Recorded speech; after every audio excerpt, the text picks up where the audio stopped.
नमस्कार मित्रांनो, आपल्या आजच्या या सत्य घटनेची सुरुवात होते उत्तर प्रदेशमधील बलिया या जिल्ह्यामधून. या ठिकाणी एक छोटंसं गाव आहे, करपोरा नावाचं. याच गावामध्ये राहणारी सुनीता नावाची एक 38 वर्षांची महिला तिच्या पतीसोबत राहायची. पतीचं वय साधारणतः 40 वर्ष. सुखी कुटुंब होतं. अजूनपर्यंत एकही संतान नव्हती.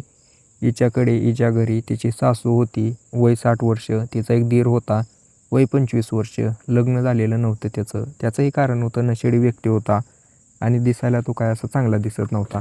चेहऱ्यावरती काळापणा आणि चेहऱ्यावरती तिचा आणि खैना डोळा होता. त्याच्यामुळे त्याचं काही स्थळ बनत नव्हतं कुठं. त्यामुळे तो तसाच राहायचा, फिरायचा, नशेमध्ये असायचा. त्याच्याकडे एवढं कोणी लक्ष देत नव्हतं.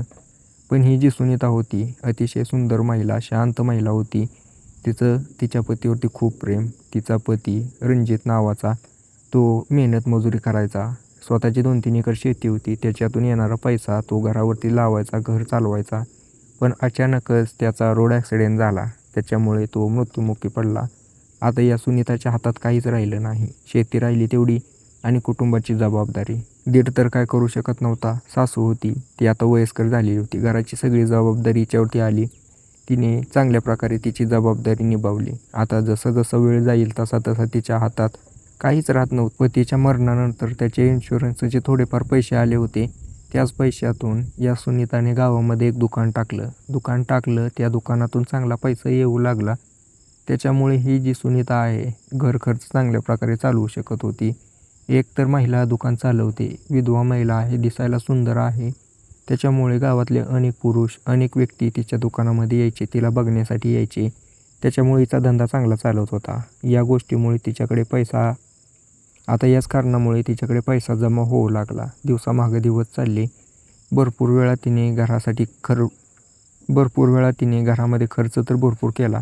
पण विषय हाच होता की घर चांगलं नसलं तर ती काही करू शकत नव्हती. तिच्या लक्षात आलं की आपलं घर तर खराब आहे. तिने गावामध्ये एक चांगलं घर घेतलं.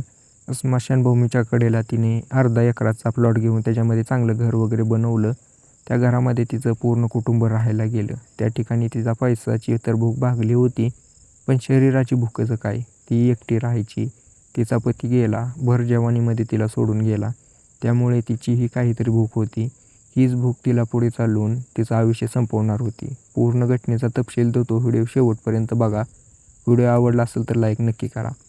तर मित्रांनो, अभिजित नावाचा तिचा दीर, तो अविवाहित असल्यामुळे त्याच्याही मनातल्या काही इच्छा होत्या. आता त्याच इच्छा त्याच्या उपळून यायच्या. ज्या वेळेला तो सुनीताला बघायचा, नात्यानं ती तिची वहिनी होती, पण तो काय नातं मानणारा होता का? ज्या वेळेला पण नशेत असायचा, त्यावेळेला घरी आलं की त्याच्या वहिनीकडे अशा नजरेने बघायचा की तो काय आता तिला खाऊन टाकतो काय. आता या सगळ्या गोष्टीमुळं ती खूप त्रस्त झालेली होती, कारण ती तिच्या दीरावरती अजिबात रहम खात नव्हती. तिच्या सासूला सांगून टाकायची. तिची सासू तिच्या पोराला समजावून सांगायची की पोरा तू नको असं करू, तुझी वहिनी आहे. एकतर तू ठीक वागत असला, ठीक नसेल तर तुला मी घरातून बाहेर काढून देईल. आता आईचं असं बोलणं ऐकून तो पोरगा शांत झाला आणि काही दिवस तो निवांत राहिला. काम करायची इच्छा होती त्याच्या मनामध्ये, पण लागलेलं व्यसन ते काय सुटत नव्हतं. त्याच्या वहिनीने तिच्यासाठी खूप प्रयत्न केला, व्यसन सोडवलं आणि या अभिजितला एका ठिकाणी काम लावून दिलं. तो आता मेहनत मजूर करू लागला. घराची जबाबदारी चांगल्या प्रकारे ही सुनीता पार पाडत होती. असं करत करत भरपूर दिवस गेले. गावातला सावकार व्यक्ती रामप्रताप नावाचा, या रामप्रतापकडे स्वतःची 100 ते 150 एकर शेती होती. त्याची पत्नी काही दिवसापूर्वी मृत्युमुखी पडलेली होती. एकटेपणाने त्याला आतून खाऊन टाकलेलं होतं. तो आता येडवणी करायला लागला होता. जेवपर्यंत त्याला कोणासोबत तरी संबंध करायला मिळत नाहीत, तोपर्यंत तो काय शांत होणार नव्हता. गावातली तर प्रत्येक महिला त्याच्याकडे येणार. गावात तर कुठल्या महिलेसोबत करणं शक्य नव्हतं आणि बाहेर जाऊन पैसे देऊन सारखं करणं त्याच्या इज्जतीला शोभणार नव्हतं. त्यामुळे त्याच्या लक्षात येतं की आपल्या गावात एक सुनीता नावाची दुकानदार महिला आहे. विधवा आहे, दिसायला सुंदर आहे आणि आपल्याच समाजाची आहे. त्याच्यामुळे तो काय करतो, त्याच्या दुकानाला जायला लागतो. दुकानामध्ये गेल्यानंतर तिच्या चेहऱ्याकडे बघायचा, तिच्या शरीराकडे बघायचा. सुनीताच्या सगळी गोष्ट लक्षात येत होती, पण सुनीता काय करू शकत नव्हती. त्यावेळेला ती दुकानात असायची, दुसरे ग्राहक असायचे. त्यामुळे त्या दोघांमध्ये एवढं काही जास्त होत नव्हतं. पण आता रोज येतो म्हटल्यानंतर हा सावकार रामप्रताप तिच्याकडे, ती त्याला नंबर देते. आता दोघांचं नंबरवरती बोलणं चालणं चालू झालं. व्हॉट्सअपवरती मेसेज, तिला कधी बाहेर घेऊन जाणं, खर्च करणं, हॉटेलमध्ये घेऊन जाणं, असं करत करत करत या दोघांमध्ये प्रेम जुळलं. रामप्रताप आणि सुनीता या दोघांमध्ये शरीर संबंध बनले. आता याच्यामुळे काय झालं की ही सुनीता ही खुश राहू लागली आणि रामप्रतापची ही इच्छा पूर्ण झाली. त्यामुळे हा रामप्रताप त्याच्यावरती असं पाण्यासारखे पैसे वाहू लागला. पण पुढे चालून त्याच्या पोराचं लग्न झालं आणि आता तो शांत झाला. त्याला विचार पडला की पोराच्या बायकोसमोर असं कसं करायचं. घरात नवीन सून आली, आपली इज्जत पण आहे. त्यामुळे तो शांत बसला. आता या सुनीताकडे येणं बंद झाला. याने या सुनीताला पैशाचं लालच दाखवलं होतं. वरून याने तिला शरीर संबंधाची सवय लावली होती. आता ही काय सुनीता शांत होणारी नव्हती. तोपर्यंत तिच्या दिराला हे सगळं समजलं होतं. तो म्हणाला की वहिनी, तू दुसऱ्याला करू देते, मला का करू देत नाही. म्हणून त्या दोघांमध्ये वाद झाला. वादाचं रूपांतर हाणामारीमध्ये झालं. त्या ठिकाणी या सुनीताला त्याने भरपूर मारलं. त्याच्यामुळे त्याच्या आईने त्याला हकलून दिलं. सुनीता आणि त्याची सासू दोघेच घरामध्ये राहू लागल्या. तारीख होती 22 मार्च 2026ची. या दिवशी ही सुनीता दुकानामध्ये बसली होती. त्यावेळेला गावामध्ये एक गाडी आली. गाडी एकदम महागडी BMW गाडी होती. तो व्यक्ती खाली उतरला, दुकानामध्ये गेला, सिगरेट मागितली. तिने सिगरेट दिली. एक काड्या डबडं दिलं. सिगरेट ओढत गावाकडे बघू लागला आणि विचारू लागला की या गावचा सरपंच कोण आहे. त्यावेळेला सुनीताने सांगितली याचं घर इथं आहे, तिथं आहे, तिथं आहे, सांगत राहिली माहिती. त्यावेळेला ती विचारते की साहेब, तुम्ही इथं काय करताय, कशाला आला एवढं मोठी गाडी घेऊन, गावामध्ये असं कोणी येत नाही. त्यावेळेला तो व्यक्ती म्हणू लागतो की मी गावामध्ये ना एक मोठीशी अशी फॅक्टरी लावायचा विचार करतोय पाईपाची. त्यावेळेला ती महिला खुश होऊन विचारू लागते आमच्या गावात फॅक्टरी. सुनीताला हे जरा वेगळंच वाटलं. त्यावेळेला ती विचारते की तुम्ही काय करता, काय नाही. त्यावेळेला तो सांगू लागतो की माझी एक फॅक्टरी आहे, त्याच्यामध्ये मी प्लॅस्टिकचे पाईप वगैरे बनवतो. पण त्या ठिकाणी आता भरपूर जागा कमी पडली. पण त्या ठिकाणी आता जेवढी मला सामान बनवायचं तेवढी कॅपॅसिटी नाही. म्हणून तुमच्या गावात मी फॅक्टरी बनवायचा विचार करतोय. त्याच्यासाठी आलो आहे बघण्यासाठी. त्यावेळेला ती सुनीता त्याला खुश होऊन म्हणते की बरं झालं साहेब, तुम्ही आमच्या गावात फॅक्टरी बनवताय. गावातल्या पोरांना कामाची गरज आहे. आमच्या गावातल्या पोरांना कामं द्या. तो व्यक्ती तिच्याकडे बघतो. त्यावेळेला तो म्हणतो की यात काय विषय आहे का, गावातल्या पोरांना काम देणार ना मी. पण या व्यक्तीने ज्या वेळेला या सुनीताला बघितलं होतं तेव्हापासून याची नजर हिच्यावरतीच होती. गावातली एक देशी महिला, जी की त्याने अजूनपर्यंत बघितली नव्हती एवढी सुंदर. त्याने शहरातल्या भरपूर महिला बघितल्या, त्यांच्यासोबत संबंध केले, पण त्या काय अशा नव्हत्या जशी काय ही सुनीता होती. त्याला हिच्या शरीराची गोडी लागायला लागली होती. त्याला आता इच्छा होती की हिच्यासोबत संबंध करायची. आता तो फॅक्टरीच्या नादाने वारंवार गावामध्ये येऊ लागला. सुनीताच्या दुकानामध्ये थांबायचा, सिगरेट घ्यायचा, दोघांमध्ये बोलणं चालणं, गावातली जी काय माहिती आहे ती हिलाच विचारायचा. या दोघांमध्ये आता घनिष्ठ मैत्री बनली. एक दिवशी ही सुनीताला विचारतो की तुझा पती काय करतो, तू काय करते. त्यावेळेला ती सांगू लागते पूर्ण घटना. त्यावेळेला हा जो व्यक्ती आहे श्रीमंत, त्यावेळेला हा जो व्यक्ती आहे रमेश, तो तिला म्हणतो की तू बिना पतीची आहे म्हणजे म्हणायचं की म्हणजे तुझा पती गेलेला आहे तर तू एकटी राहते. ती म्हणली हो, तसं बघायला गेलं तर एकटीच आहे जीवनामध्ये, पण माझ्या घरामध्ये माझी सासू आहे. त्यावेळेला हा रमेश म्हणला की सासूचं नाही विचारत मी, तू एकटी आहे जीवनामध्ये, तुला कोणाची तर गरज आहे आणि मलाही एखाद्या महिलेची गरज आहे.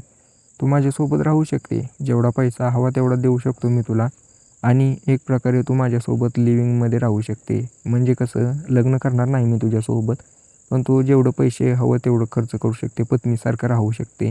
पण हां, माझ्या प्रॉपर्टीमधलं काही हिस्सा मिळणार नाही.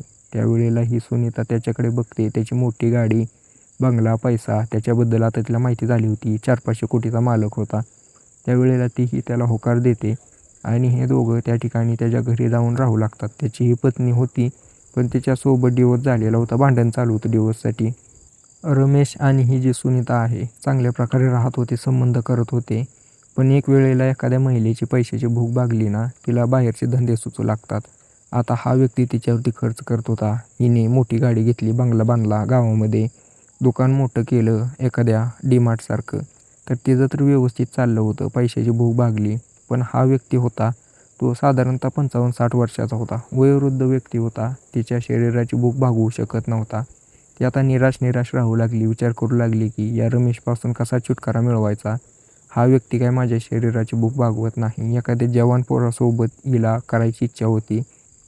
त्यावेळेला रमेशच्या घरचा एक नोकर, जो की गाडी चालवायचा रमेशची, त्याच्यावरती हिची नजर पडली. तो बघतो हिला, त्याचीही हिच्यावरती नजर पडली. सुनीताशी बोलायचा प्रयत्न करतो. सुनीता त्याला बोलायसाठी चांगल्या प्रकारे टाईम देते. दोघांमध्ये बातचीत वाढते.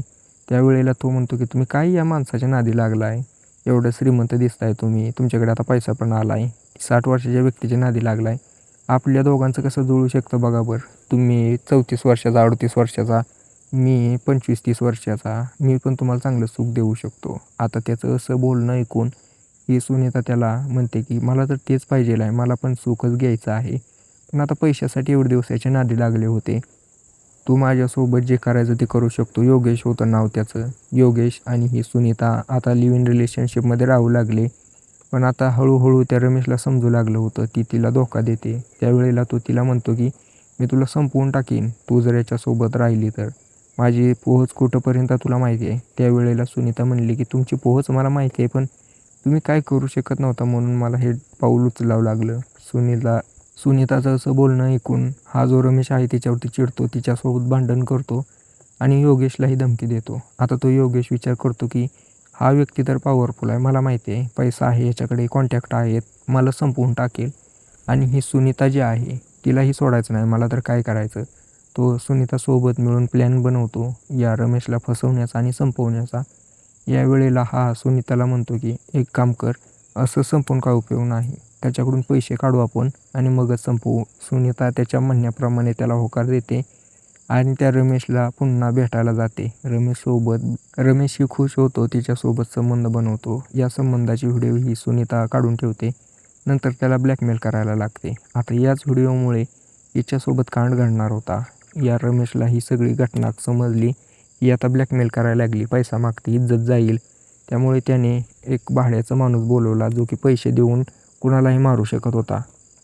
त्याने बोलवला, योगेश आणि सुनीताचा फोटो दिला. या दोघांच्या फोटो मिळाल्यानंतर त्या व्यक्तीने यांच्या दोघांवरती लक्ष ठेवून या दोघांना संपवायचा प्लॅन केला. सुनीता तिच्या गावाकडे चालली होती. मोठ्या गाडीत बसलेली होती. ड्रायव्हर योगेश. त्या ठिकाणी पुढून एक ट्रक घेऊन आलेली व्यक्ती यांच्यावरती डायरेक्ट चढवली ट्रक. त्या ठिकाणी हे दोघं जागीच संपले. आता त्या ठिकाणी नेमकी गर्दी जमा झाली. तो ट्रक ड्रायव्हर तिथून पळून गेला. पोलीस आले, ॲम्ब्युलन्स आली, दोघांना बाहेर काढलं, दवाखान्यात घेऊन गेले, पण संपले होते. पोलिसांनी चौकशी चालू केली. त्यावेळेला यांचे मोबाईल सापडले. मोबाईलमधले रेकॉर्ड काढलं तर त्यामध्ये त्या रमेशसोबतचे व्हिडिओ दिसले. पोलिसांचा संशय त्याच्यावरतीच गेला. रमेशला पोलिसांनी पकडलं आणि विचारू लागले की हे तू केलं आहे का, पण तो म्हणायचा की नाही. ज्यावेळेला त्याचे मोबाईलचे रेकॉर्ड काढले आणि पोलिसांनी चेक केलं तर त्यावेळेला त्यांना समजलं की याने एक गुंड बोलवला होता पैसे देऊन. त्या गुंडालाही अटक केली. त्या गुंडाने घडलेली पूर्ण घटना सांगितली. तर अशा प्रकारे या सुनीताचं तर जीवन संपलं. त्याच्यासोबत त्या योगेशही गेला आणि या रमेशलाही जेलमध्ये जावं लागणार. तो गुंड तर आता जेलमध्येच राहील. त्याचं तर काय ती रोजचंच असल्यासारखं आहे. पण एक सांगण्यासारखं आहे, एखाद्या महिलेच्या नादी लागून आयुष्य खराब करून घेण्यापेक्षा आपलं शांत राहा. जर लग्न झालं असेल तर पत्नीसोबत राहा, नसेल तर होण्याची वाट बघा. पण असं कोणाच्याही नादी लागू नका. भलं हेच आहे तुमच्यासाठी. बाकी तुम्हाला याच्याबद्दल काय वाटतं मला कमेंट करून सांगा. व्हिडिओ आवडला असेल तर लाईक नक्की करा. तर चला भेटूया उद्याच्या व्हिडिओमध्ये. नमस्कार मित्रांनो.